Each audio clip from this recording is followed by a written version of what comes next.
이번 두 번째 시간은 과학에서 양자 이론은 물론 우리가 흔히 접하게 되는 이론이란 무엇인가에 대하여 말씀드리려고 합니다.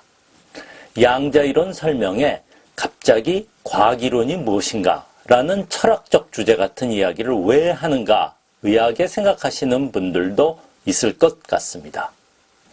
그러나 어떤 면에서 양자 이론을 이해하는데 필수적이기 때문에 미리 설명을 하려고 합니다.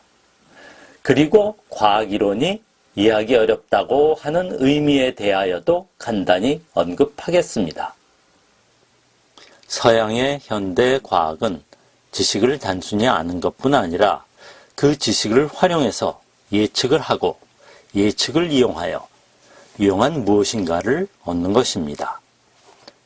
과학사 관점에서 과학은 고대 그리스 자연 철학에서 시작했다고 합니다.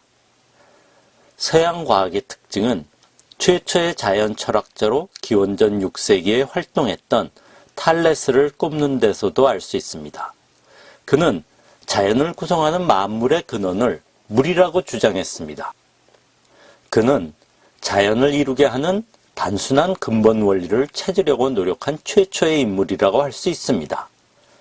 자연은 모든 것이 변하는 듯 보이지만 그 속에 변하지 않는 무엇인가 있고 그것이 자연의 근본 원리이고 이러한 근본 원리가 있다는 믿음을 가지고 있었고 그것을 찾으려고 노력하고 찾게 되면 이를 전파하고 다수에게 가르칠 수 있고 유용하게 활용할 수 있다라는 생각이 서양 과학의 기본 체계입니다.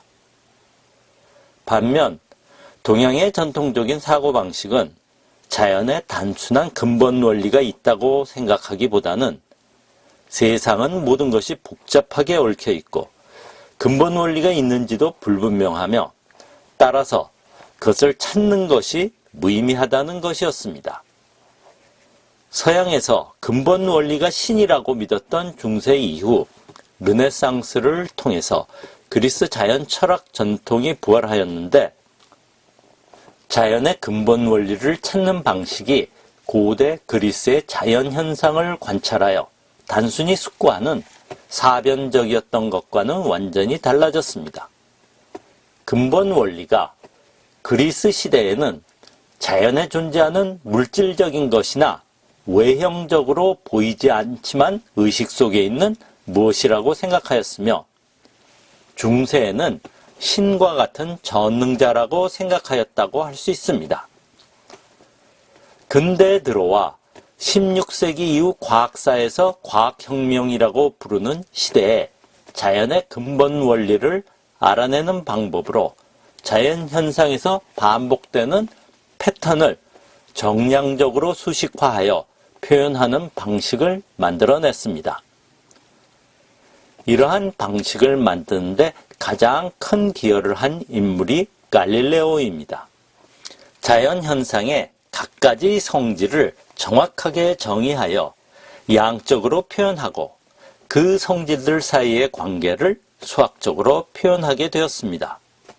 예를 들어 물체가 얼마나 빠르게 움직이는가는 출발하고 도착하는 위치 사이의 거리, 그리고 출발 시점과 도착 시점 사이의 간격을 시간으로 정의하고 그 거리를 옮겨가는 데 걸리는 시간의 비율의 값을 수치로 표현하여 거리 나누기 시간 비율을 속도라 정의하여 빠르기를 수치로서 나타내어 상대적으로 비교할 수 있도록 정량화하였습니다. 이렇게 자연을 관찰하고 측정 가능한 성질들을 수치화하고 그 성질들 사이의 관계를 알아내면서 자연의 물체들의 움직임을 표현할 수 있는 수학적 방법을 발견하게 됩니다. 그 예가 뉴턴의 운동방정식이고 만류인력의 법칙입니다. 그리고 이러한 법칙으로 하늘의 별들의 움직임을 정확하게 기술하여 인간사의 전조처럼 생각하였던 일식을 과학을 통하여 예측할 수 있었고 포탄을 쏘면 날아가는 궤적도 예측 가능하게 해 주었기 때문에 자연의 모든 질량을 가진 물체의 움직임을 기술할 수 있게 되었습니다. 그리고 현재 이 법칙을 사용하여 달이나 화성에 우주선을 보낼 수 있습니다. 그런데 여기서 생각해 보아야 할 문제가 있습니다. 그러면 자연에서 물체의 움직임을 나타내는 만류인력의 법칙으로 자연의 작동을 이해하였는가 하는 질문입니다. 식에서 보여주는 바와 같이 중력은 거리의 제곱에 반비례합니다. 과학은 왜 그런지 질문을 해야 한다고 하는데, 그러면 중력은 왜 거리 제곱에 반비례하느냐? 라는 질문을 할 수 있을 것입니다. 그런데 현대의 서양 과학은 그런 질문은 무의미하다고 합니다. 그 질문에 대해 뉴턴도 우리가 이해 가능한 대답을 할 수 없을 것입니다. 자연은 그런 패턴으로 작동하기 때문입니다. 아마 뉴턴은 신을 믿었던 사람이니까 신이 자연을 그렇게 창조했다고 대답했을 수도 있겠습니다.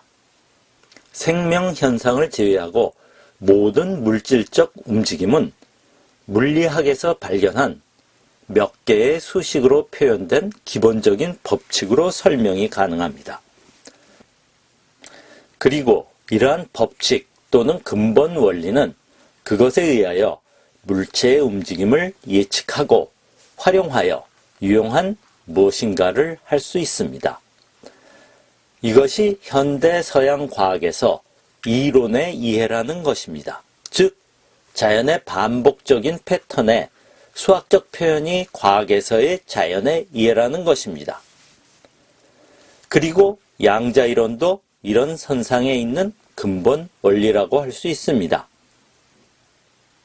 전자, 원자와 같은 미세 입자를 포함하여 모든 물질의 현상을 수식을 통하여 설명하고 예측하고 활용하여 유용한 무엇인가를 할 수 있습니다. 그런데 양자이론은 특히 이해하기 어렵다고 생각합니다. 그런데 왜 그렇게 생각할까요? 물리이론의 어려움은 수학 때문일 것 같습니다.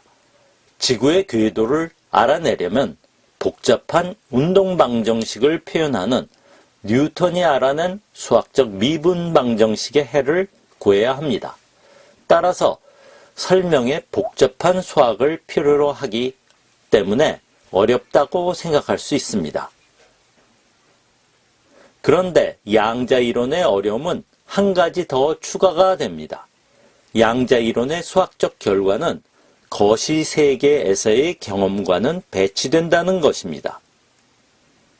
뉴턴의 고전 이론에서는 이론의 수학적 결과가 우리의 경험으로 수긍할 수 있기 때문에 이해한다고 생각할 수 있습니다. 예를 들어 어떤 물체에 힘을 가하면 속도가 증가하여 가속이 되고 물건이 무거울수록 가속을 하기 위하여 힘을 더 가해야 합니다. 이것이 물체에 가해진 힘은 질량의 가속도를 곱한 값이라는 수식으로 표현한 것입니다.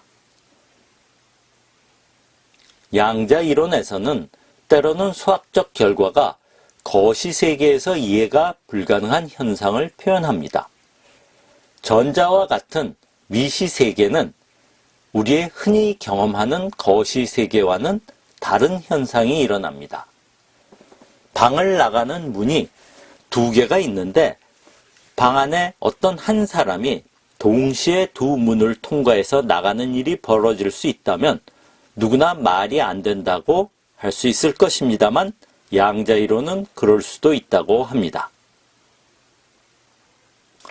오늘 강의한 것을 요약하자면 과학에서 이론의 이해라는 것은 자연에서 일어나는 패턴을 발견하여 그것을 주로 수학적으로 표현하고 그 표현을 적용하여 미래에 일어날 일을 예측하기도 하고 유용한 무엇을 할 수 있다는 것입니다. 그런데 양자이론에서는 수식의 결과가 자연 현상을 정확하게 기술하지만 거시세계에 적용하면 때때로 경험상 매우 이상하다고 생각할 수 있습니다. 다음 시간에는 양자 이론이 탄생하는 역사적 배경으로 고전 이론부터 이야기를 하겠습니다. 이를 통하여 양자 이론이 나오게 되는 이유를 이해할 수 있을 것입니다.